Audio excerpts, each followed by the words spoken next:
He was running a hard-hitting global business offensive through backdoor diplomacy. The demand shocked even Washington's inner circle. No talks, no deals, just a flat-out ultimatum. Hand over almost complete control of the country's newly found oil and gold reserves.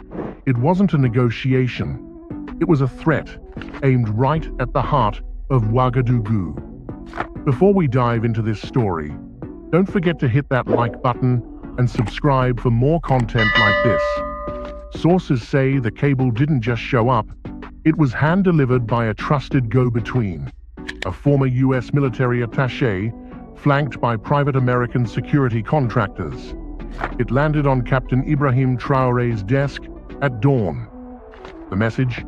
Crystal clear.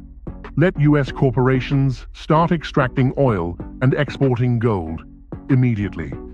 Hand over long-term control of Burkina Faso's energy policy to an American-led economic board. Do it in 24 hours, or face sanctions, resource blockades, and internal sabotage. This wasn't diplomacy. This was a shakedown. Trump's tone was blunt, cold, and all business. We saved you from terrorism. Now it's time to pay up. But there was one thing Trump didn't count on. The man sitting across from that demand wasn't the type to fold. Captain Traoré didn't flinch. He summoned his intelligence chief, brought in his top military commander, and told them straight, tell the Americans, Burkina Faso is not for sale.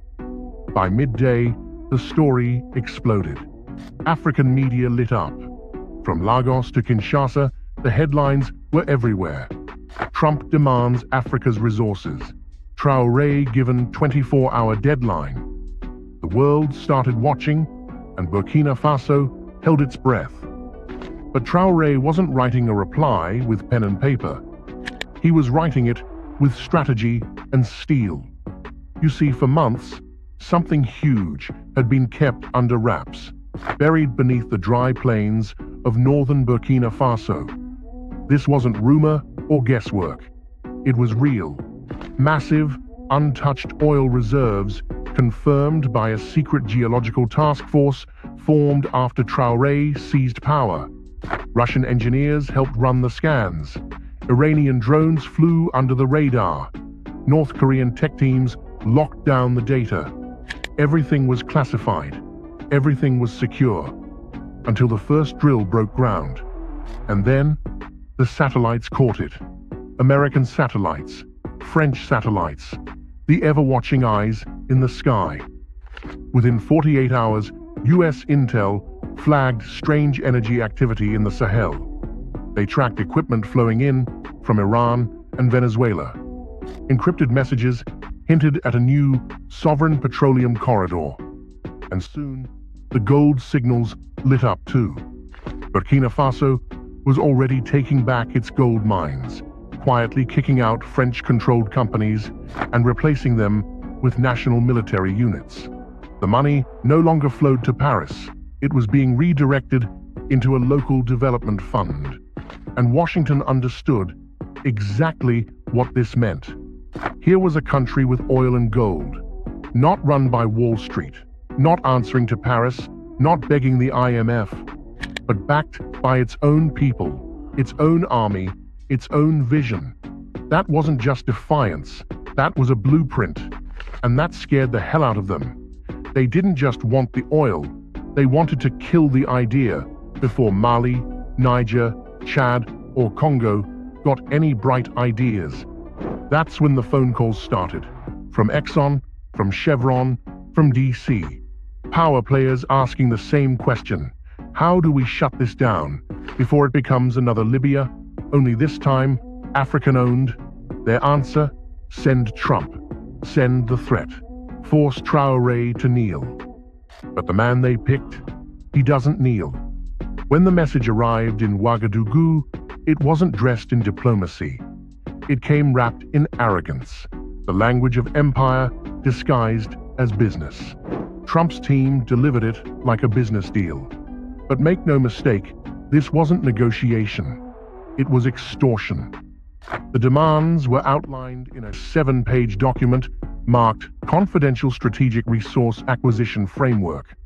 But the content was anything but subtle. 90% of Burkina Faso's oil production was to be granted to U.S. oil giants for stabilization and infrastructure purposes. Control of all major gold export routes was to be handed over to U.S.-approved intermediaries. An American advisory committee would oversee all new mining contracts and revenue distribution, and in exchange, promises of military security cooperation, technology partnerships, and protection from regime change. Yes, you read that right.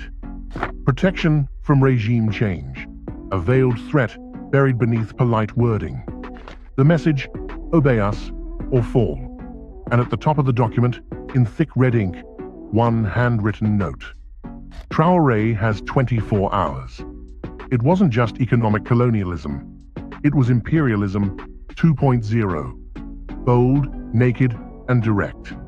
Back in Washington, the political elite tried to play it cool. They claimed Trump was going rogue, acting on his own, not as part of official U.S. policy. But behind closed doors, no one was stopping him. Because deep down, Trump was just saying out loud what they'd all been thinking for years. We don't care who runs Africa, as long as we control what's under the ground. But Captain Ibrahim Traoré got the message loud and clear, and he had already made up his mind. No foreign power will dictate the future of our land. If this was going to be a power play, Traoré was ready, but not as a pawn. He was stepping in as a leader, a sovereign man representing a sovereign nation. And Trump, he'd just threatened the wrong soldier. When that demand landed in Burkina Faso's war room, Traoré didn't flinch. He read the letter calmly, twice, then he set it aside, stood up, and said flatly, "So that's their price for peace? Slavery in a suit and tie?" He didn't wait. He didn't hesitate. He lit a fire. They want 90% of our future. Then they'll get 100% of our resistance. He didn't call Paris. He didn't call D.C. He called the commander of the Special Sovereignty Force, a shadow military unit created for exactly this kind of moment. Orders were issued fast. Lock down every oil field. Double security on gold convoys. Cut off all data flows to foreign contractors. Prep national TV. A statement was coming. By noon, the entire country was watching. The screen faded to black. Then came the flicker of a live feed. No fancy studio, no slick production. Just Traoré, in uniform. One hand on the Burkinabe flag, the other on a folder marked Confidential, U.S. Threat. His voice was calm. His stare was razor-sharp. To the people of Burkina Faso, and to our African brothers and sisters, an offer has been made to sell our oil, to sell our gold, to sell our honor in exchange for fear. He paused. The room held its breath. To those behind this insult, to Mr. Trump and his backers, you have misjudged us. We are not Libya. We are not Iraq. We are not your playground. We will never trade our land for your luxury. We will never bow to your bullets or your banks. You gave us 24 hours. Here's our response. You now have 24 hours to take your greed, your threats, and your arrogance, and leave African soil. He stood, saluted, and walked off screen. No questions, no deals, no backing down. But while Traoré's speech lit up Africa, sparking cheers from Dakar to Dar es Salaam, another storm was quietly forming behind the scenes. In oil boardrooms and intel agencies, panic hit. At ExxonMobil, urgent calls went out to D.C. At Halliburton, strategy teams scrambled to assess the damage. And at CIA headquarters in Langley, alarms started going off. Traoré didn't fold. He went public. That was the problem. If Burkina Faso could say no and win, what was to stop Mali, Niger, Chad, or Congo from doing the same. So the pressure kicked up fast. CIA operatives started popping up more frequently in West Africa. Surveillance drones ran tighter flight paths over Burkina's oil fields and gold routes. Social media lit up with sudden smear campaigns, calling Traoré unstable, erratic, even mentally unfit. And near the Ghana border, private contractors tied to a notorious intel firm were reportedly spotted moving in.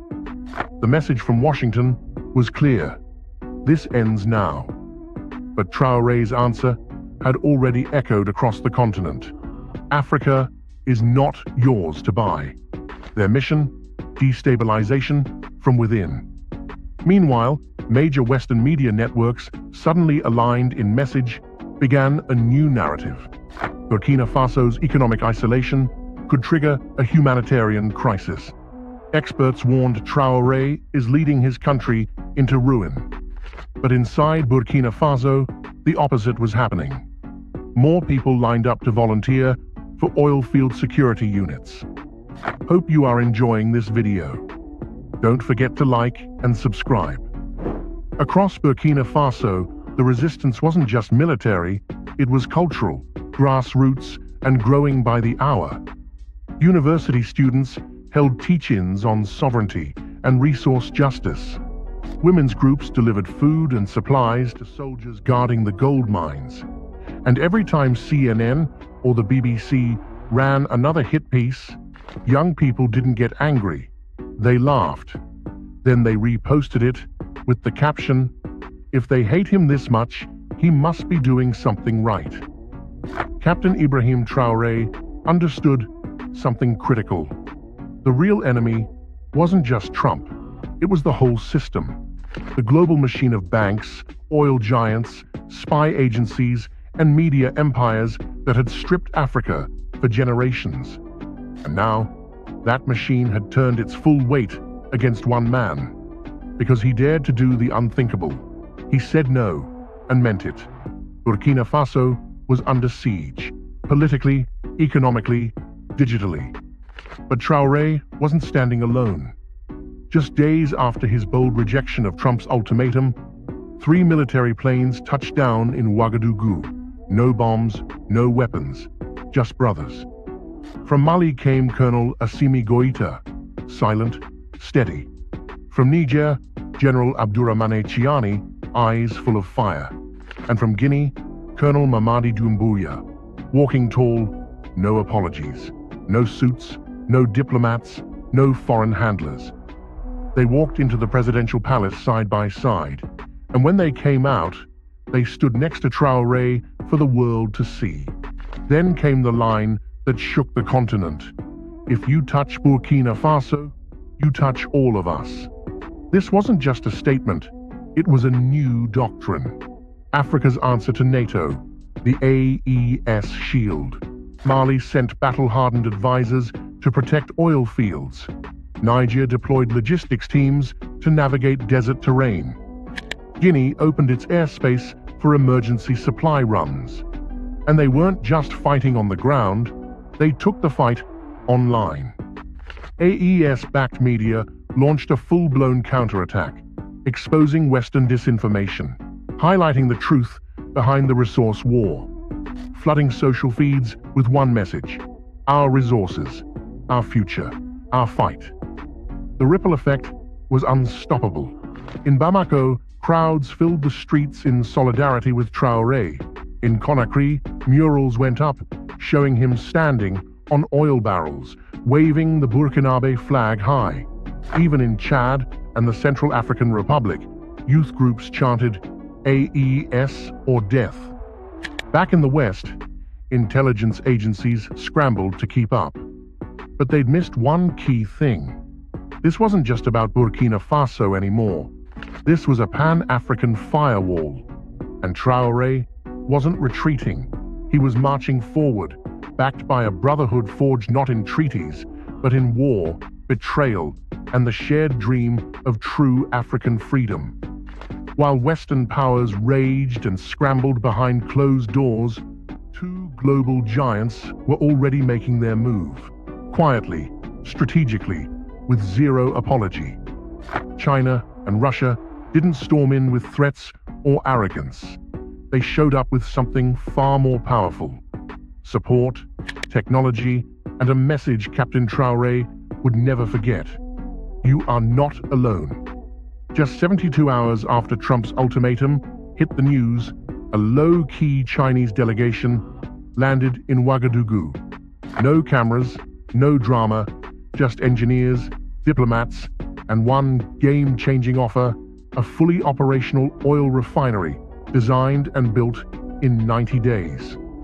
Gold valuation systems that completely cut out Western banks, and most importantly, a digital trade system powered by China's digital yuan, bypassing both the CFA franc and the US dollar entirely. Burkina Faso wouldn't just own its oil and gold, it would control every step of the value chain. And Russia? They were right behind. The very next day, a Russian Ilyushin military jet touched down at a secure airstrip. On board, advanced electronic warfare gear and dozens of unmarked crates labeled specialized defense assets. Translation: Burkina Faso's oil fields were now protected by Russian-grade anti-drone systems. Washington was stunned. CNN called it a dangerous new axis. The State Department accused Traoré of selling out to dictatorships. But on the ground, in Africa, no one cared what the West thought. Because to the people, Traoré wasn't bowing. He was fighting back. To them, China and Russia weren't invaders. They were tools. And AES, that was the future, one without colonial strings. At this point, Traoré had done what no one thought possible. He rejected a US ultimatum, exposed a global resource grab, and brought China, Russia, and half of West Africa to his side. In the US, the media freaked out. CNN flashed red banners. Burkina Faso threatens US strategic interests. Fox News went full panic mode. Traoré must be stopped. Analyst panels filled up fast. Former CIA agents, oil CEOs, retired generals, all hammering one word: dangerous. They called him a madman, a dictator, a Putin puppet, the next Gaddafi. But the internet wasn't buying it. Social media exploded. Hashtags surged. Lai José Traoré, the lion. Africa is not for sale. We Are All Burkina African creators lit up YouTube and Instagram with videos praising his defiance. Even Black Americans joined in.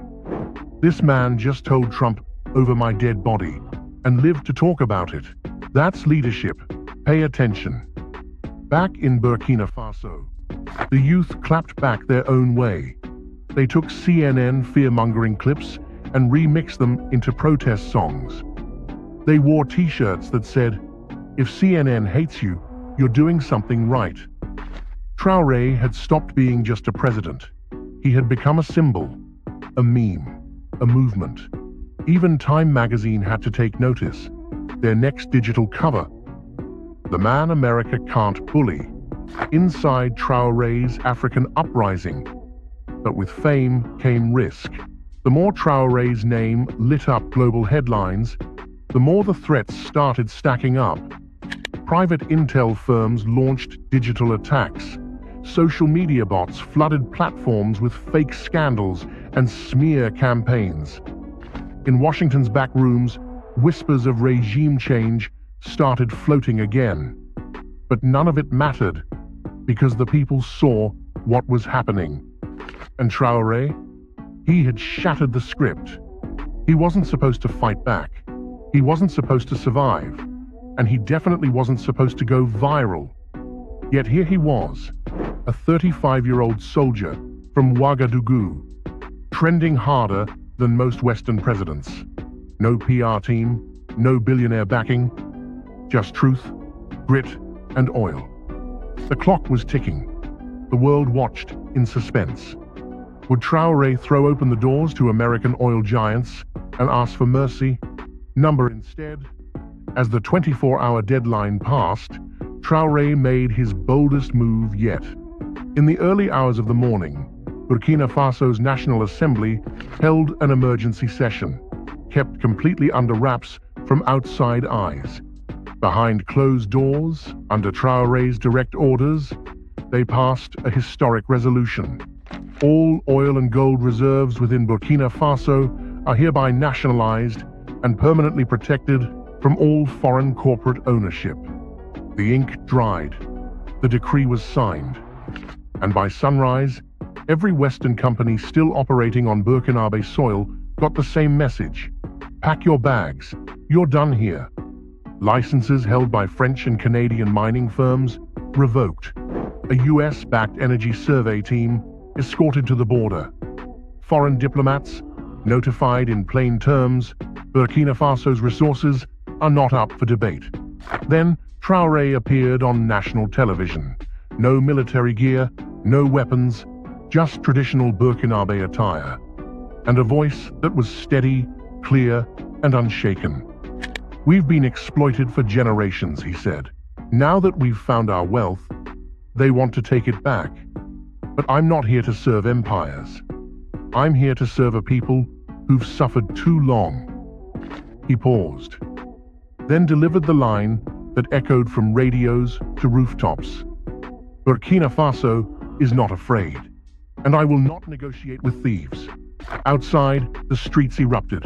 Drums, fireworks, dancing. Crowds chanted through the capital. He said no. He said no. He said no. Online, the movement caught fire again. Young Africans posted videos holding up fuel, soil, coins, whispering one phrase, "We protect what's ours." Trump's deadline had come and gone. The threat had failed. And Traoré, he didn't just survive the pressure, he rewrote the rules. For 12 hours after Traoré's defiant announcement, Washington went dark. No press briefings, no tweets. Just quiet panic behind the scenes, nervous whispers in military rooms, and full-blown alarm bells in oil boardrooms. Then it hit. At exactly 7:42 a.m. Eastern Time, Donald J. Trump broke the silence with a single all-caps tweet. Traoré just made the biggest mistake of his life. Africa will pay for this. The internet exploded. Journalists scrambled for quotes. Cable news turned into a shouting match. Markets in New York dipped as traders braced for the worst. But in Ouagadougou, Captain Traoré didn't flinch. When his aides showed him the tweet, he reportedly chuckled and said, "That's the sound of an empire losing control." Still, the threat behind the bluster was very real. Satellite activity over West Africa tripled. The US Navy quietly repositioned 2 ships closer to the Gulf of Guinea. AFRICOM issued a discreet warning about rising regional instability. Burkina Faso's military didn't wait. Anti-air defenses went live. Gold transport routes were locked down. Special forces deployed to oil fields and key points around the capital. AES allies responded immediately. Mali sent armored units across the border. Nigeria activated air defense radar to monitor shared skies. Guinea dropped a bombshell, a joint rapid response pact, promising immediate retaliation for any foreign attack on Burkina Faso. But what happened next stunned the world. This wasn't just about governments anymore. Everyday people across the continent rose up. In Nigeria, South Africa, Kenya, Senegal, thousands flooded the streets outside US embassies. These weren't ordinary protests. They were warnings. Placards read, "Touch Traoré and you touch all of us. Africa is not your minefield. Keep your democracy, we'll keep our dignity." Back in DC, Trump was reportedly furious that the pressure campaign wasn't working. But the final blow didn't come from a government. It came from a video. Just 43 seconds long, posted by Traoré. It went global in hours. Looking straight into the camera, calm and unshaken, he said, "This is not just about oil. This is not just about gold. This is about the soul of Africa. And I would rather die standing than live kneeling. Within 24 hours, the video had been reposted over 12 million times. Former African presidents began speaking out, breaking years of silence. One by one, they called Traoré the start of a new era, a new kind of leader. The world held its breath. But for Africa, it was the first deep breath of freedom in a long, long time. Hope you enjoyed this breakdown. Thanks for watching, and I'll see you in the next one.